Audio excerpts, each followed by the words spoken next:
एक एक करके सवाल तू क्या बनेगा? एक बच्चे ने हाथ उठा के कहा मुझे डॉक्टर बनना है। कहा ठीक है। दूसरे से पूछा तू क्या बनेगा? उसने कहा इंजीनियर बनना है। तीसरे से पूछा तू क्या बनेगा? वकील बन रहा है। तू क्या बनेगा? आईएएस बनूंगा, आईपीएस बनूंगा।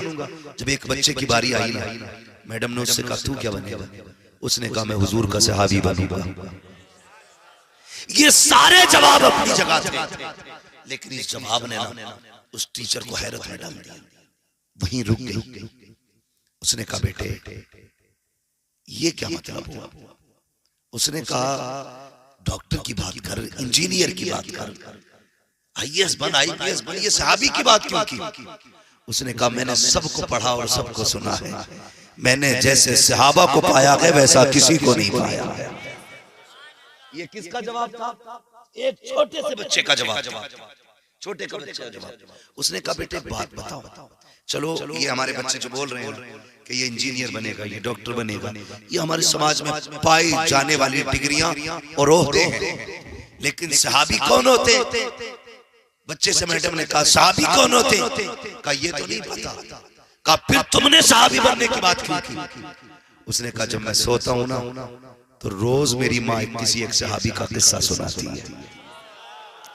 कभी मुझे अबू बकर की बातें सुनाती है, मुझे कभी उमर की कहानी सुनाती है, मेरी माँ कभी उस्मान की सखावत बताती है, मेरी माँ ने एक दिन अली की शुजाअत बताई, कभी हुसैन की शहादत के तज़किरे किए।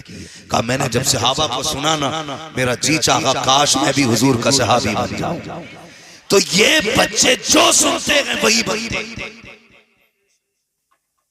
आज मस्जिद खाली है ना, है कि नहीं? बोलो बोल क्यों नहीं रहे? जाओ तो तब पता चले ना। तुम्हारा ना जाना ही तुम्हें बता देगा मस्जिद खाली। ऐसे ही समझ लिया करो, तुम नहीं जा पा रहे हो समझ लो मस्जिद खाली। मस्जिद खाली है क्यों? कहते हैं जिम्मेदार जलसे वाले। अस्तगफिरुल्लाह, क्या जिम्मेदारियां बड़ी उलझने देखे क्या कहते? बोले ये जितने जलसे कराए एक नमाजी बड़ा, अब हिसाब ये हिसाब ये देंगे। तुम जानते हो नमाजी क्यों कम हो गए? बता दो, बुरा मत मानना। और हो सके तो आज से इस इलाज को भी करना, इस इलाज को भी करना। नमाजियों की कमी की सबसे बड़ी वजह यह है हम अपने बच्चों को उंगली पकड़ के मस्जिद में नहीं लाए थे। ये सबसे बड़ी वजह है मस्जिद खाली। अगर किस्मत से किसी माँ ने भेज दिया जुमे के दिन तो हमारे एक दो टाइम के नमाजियों ने थप्पड़ फेर दिया। किसका भी अच्छा का ना निकलेगा, मस्जिद मैली कर दी। बोल रहे अरे किसका भूरा का, निकल यहां से,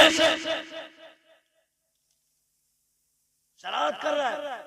अगर शरारत ना हो तो बचपना कैसा, और बचपना हो शरारत ना हो तो बचपने भी अच्छे नहीं लगते।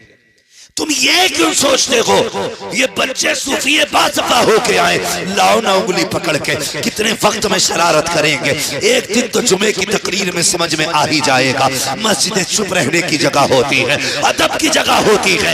ये मस्जिदें जो वीरान पड़ी है तुम्हारी वजह से पड़ी है। अगर तुम जिस तरह से जिम्मेदारी के साथ बच्चों को स्कूल भेजते हो, एक एक वक्त में अपने बच्चों को कॉलेज भेजते हो, काश एक एक वक्त में तुमने उठा के बच्चों को मस्जिद में भेजा होता।